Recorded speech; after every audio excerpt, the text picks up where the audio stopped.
สวัสดีค่ะทุกคนต้อนรับเข้าสู่ไลฟ์ฟังนะคะวันนี้นะคะฟรังจะมาทำ50 facts about ฟรังนะคะโลเคชั่นของเราคือเป็นโลเคชั่นสวนลุมนะคะสวนลุมแล้วก็มีเพื่อน1 คนนะคะเหงาก็เลยชวนมาด้วยนะโอเคเอาเป็นว่าเรามาเริ่มกันเลยดีกว่านะคะทุกคนตอนอนุบาลเรียนอยู่โรงเรียนอนุบาลเดลล่านะคะตอนประถมเรียนอยู่ถึงม.ต้นเรียนอยู่ที่โรงเรียนเซนต์โยเซฟคอนเวนต์นะ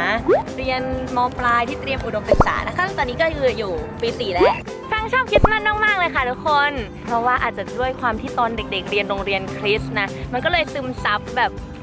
ความคริสต์มาสว่าแบบคริสต์มาสเป็นเทศกาลที่มันอบอุ่นนะเป็นเทศกาลที่ทุกคนมารวมตัวกันเป็นเทศกาลที่จับฉลากเป็นเทศกาลที่มีแต่ความสุขอ่ะฟังเป็นคนชิลนะฟังว่าฟังเป็นคนกินง่ายอยู่ง่ายอยู่ได้ทุกที่นะอย่างนี้ก็คือนั่งที่ศาลาก็ได้แล้วก็เลอะก็ไม่เป็นไรนะคะทุกคนเพราะว่ามันเลอะเป็นเรื่องปกติใช่แล้วฟังก็เป็นคนที่ซุ่มซ่ามมากคือไม่เข้าใจจริงๆว่า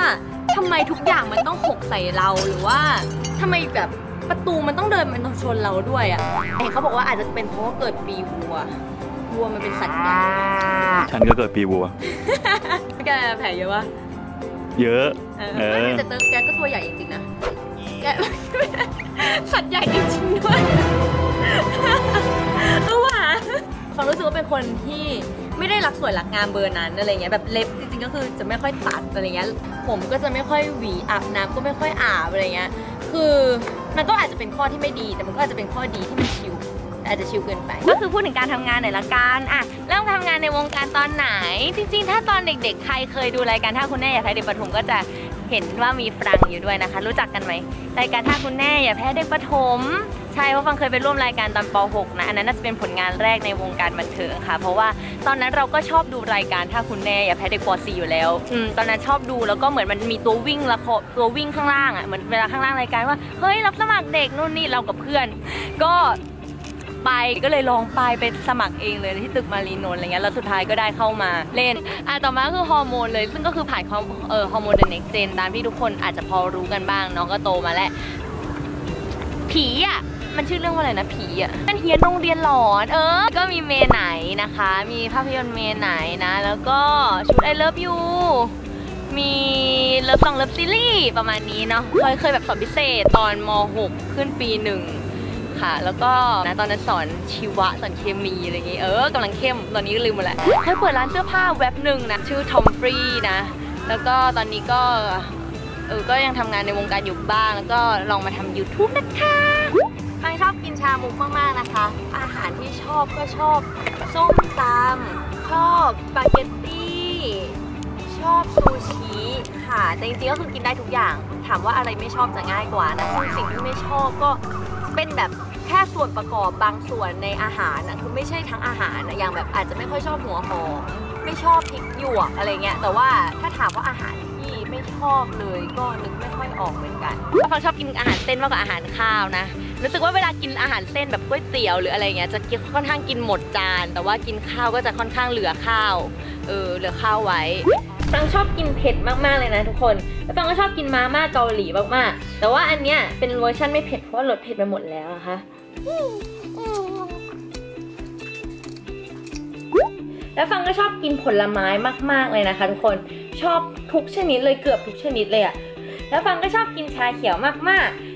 มันมีน้ำ2 อย่างที่ฟังกินเป็นประจำนะก็คือไม่ช็อกโกแลตก็ชาเขียวนะคะก็คือจะเป็นคนที่ไม่ค่อยชอบกินกาแฟไม่เก่งเพราะสำหรับเรารู้สึกว่ามันขมฟังอยากเปิดโรงงานช็อกโกแลตค่ะโดยได้แรงบันดาลใจจากการดูเรื่อง Charlie and the Chocolate Factory นะคะก็คืออยากเปิดโรงงานช็อกโกแลตมากๆเพราะฟังชอบกินช็อกโกแลตมากๆฟังชอบกินดาร์กช็อกโกแลตนะคะชอบกินดาร์กช็อกโกแลตคือจริงๆเป็นคนชอบออกกำลังกายนะมันมีบางช่วงที่จะค่อนข้างแอดดิกกับการออกกำลังกาย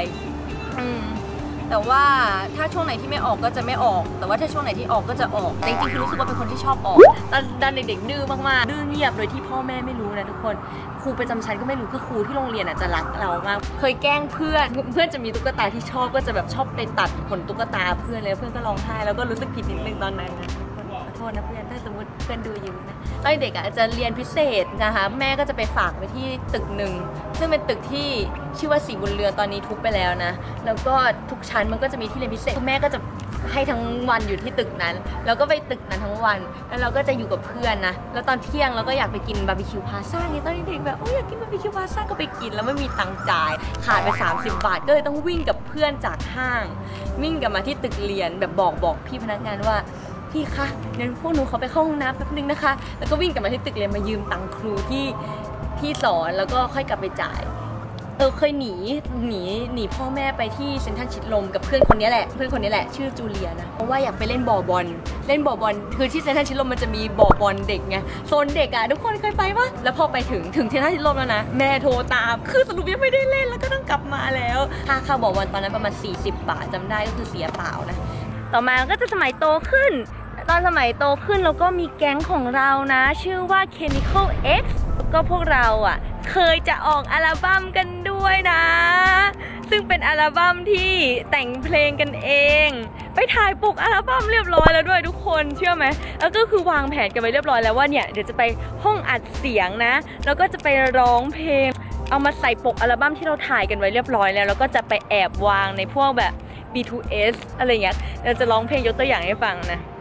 ถึงฟังก็รู้ว่าฟังยังมีมือของเดียถึงเราจะพังจะพลาดอะไรไปอย่างน้อยมีจูเลียเป็นเหมือนเส้นชัยถึงม.1 เคยมีเรื่องกับรุ่นพี่ม.3 เป็นแก๊งที่แบบ powerful มากๆด้วยเรื่องของเปลือกหอยคือในโรงอาหารใช่ไหมคะมันก็จะมีโต๊ะแบบคนแบบช่วงพักกลางวันคนก็จะมากินข้าวกันเยอะอะไรเงี้ยแล้วพี่เขาจองโต๊ะไว้โดยใช้เปลือกหอยอ่ะคือฟังก็นึกว่ามันคงเป็นเศษอาหารแหละคือพวกฟังก็เลยแบบซื้อข้าวเสร็จก็ไปนั่งตรงนั้นอะไรเงี้ยแล้วก็นั่นแหละจ้าเรื่องใหญ่โตจ้าพี่เขาก็จะแบบมองหน้ากันไปมองหน้ากันมาเพื่อนเราก็มองหน้าไปเป็นเรื่องนะทุกคนซึ่งเหตุการณ์เนี้ยพวกเราก็มีการแต่งเพลงไว้ด้วยนะทุกคนซึ่งเพลงร้องว่าในวันที่28 สิงหา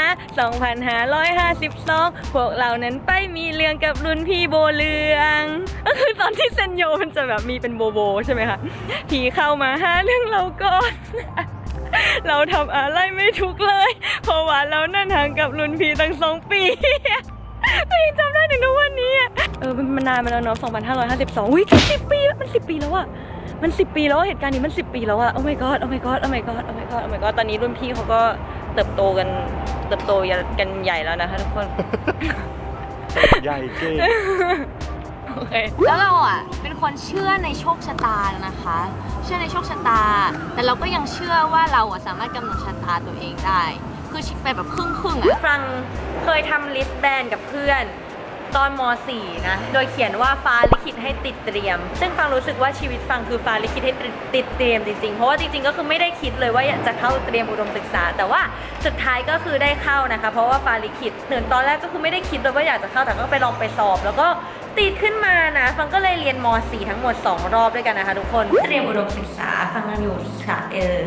แผนการเรียนวิทยาศาสตร์คุณภาพชีวิตนะคะแล้วก็มีกลุ่มเพื่อนตอนนั้นเพื่อนชื่อกลุ่มว่า LAD นะคะ LAD นะแล้วก็มีแฮชแท็กชื่อว่า LAD on sale นะคะแต่ว่าคนน่ะชอบคิดว่าเฮ้ยแฮชแท็กมันคือลาดอนซาเล่แบบภาษาฝรั่งเศสหรืออะไรสักอย่างอะไรเงี้ยจริงๆคือไม่ใช่นะคะแลดออนเซลก็คือแบบขายอยู่เพราะว่าช่วงนั้นคือเพื่อนขายไม่ออกนะคะเราก็เลยต้องตั้งชื่อกลุ่มเป็นแบบว่าขายของตัวเองขายตัวเองนะแต่เอาเป็นว่าเราเอนจอยชีวิตที่เตรียมอุดมมากประมาณนี้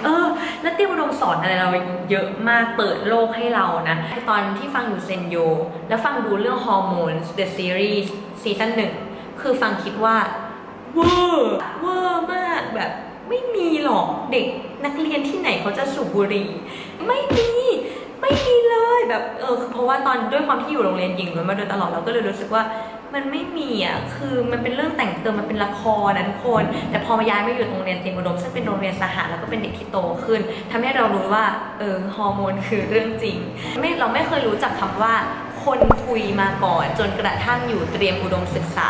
ถือว่าเป็นจุดเปลี่ยนในชีวิตเราเลยเพราะเราก็เริ่มเข้าฮอร์โมนตอนที่เราอยู่โรงเรียนเตรียมอุดมศึกษาเราเรียนโรงเรียนสหครั้งแรกเราเริ่มรู้สึกว่าเราอยากเข้าหมออย่างจริงจังตอนอยู่เตรียมอุดมศึกษานะ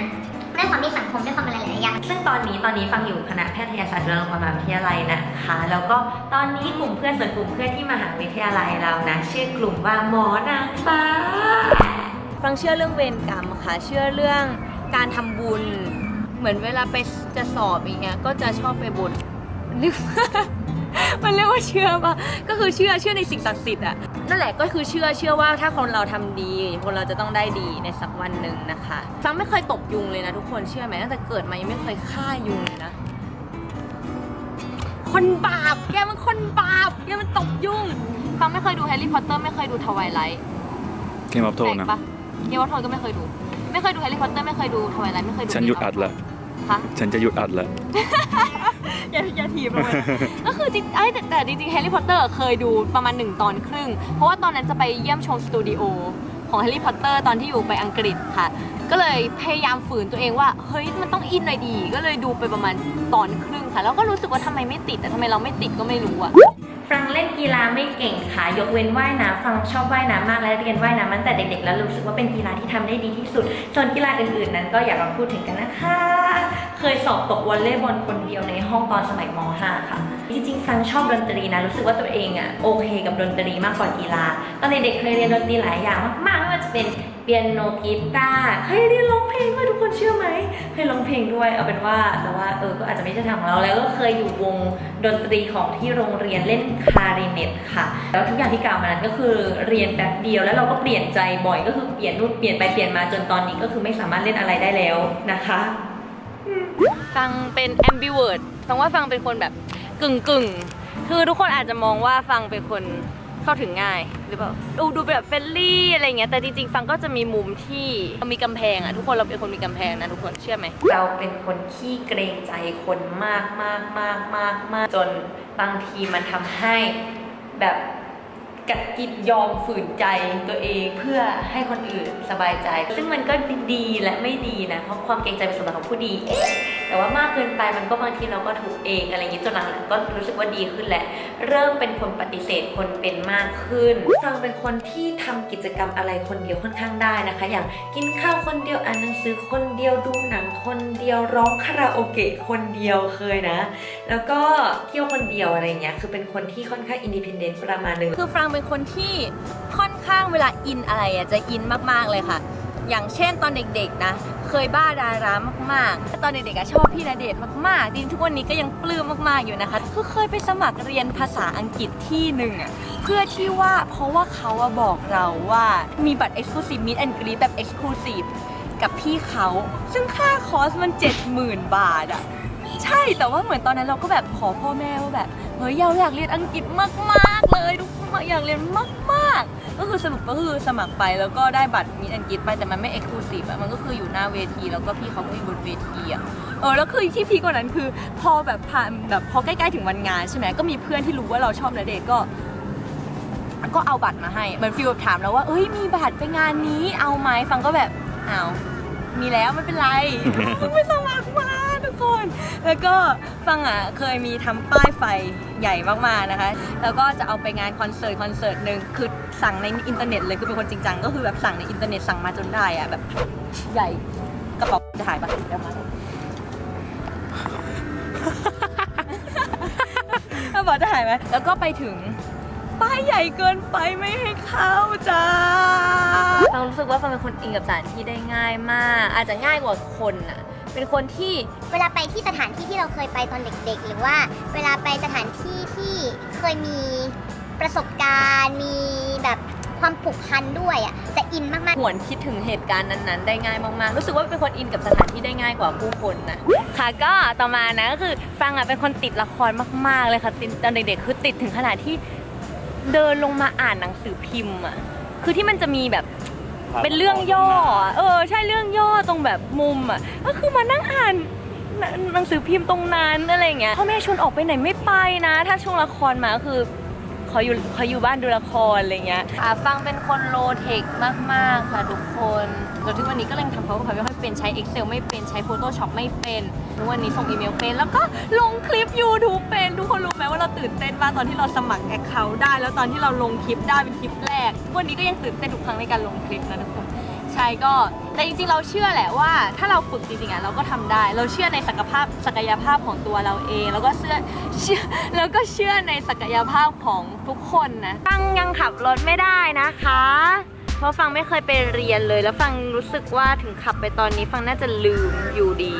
เพราะว่าชีวิตฟังทุกวันนี้คือฟังค่อนข้างใช้รถสาธารณะเป็นหลักแล้วก็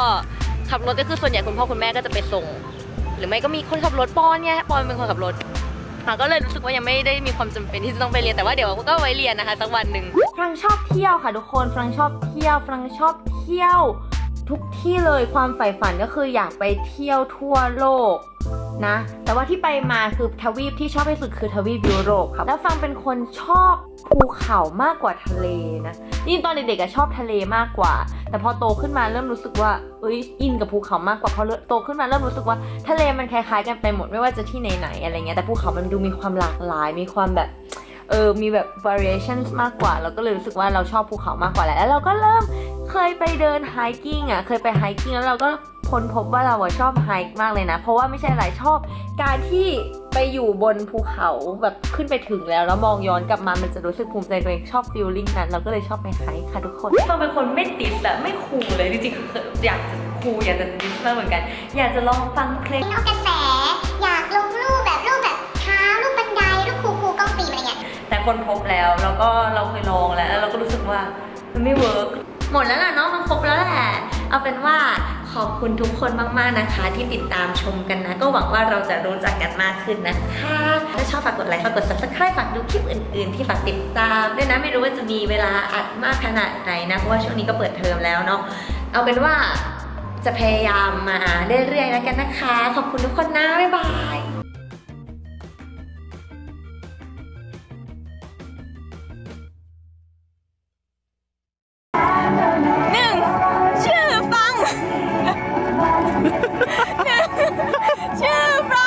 หาจังหวะไม่ได้อ่ะชื่อฟังนะก็คือชื่อฟังสะกดฟอฟันรอเรือไม่เห็นอากาศงองูไม่มีอะไร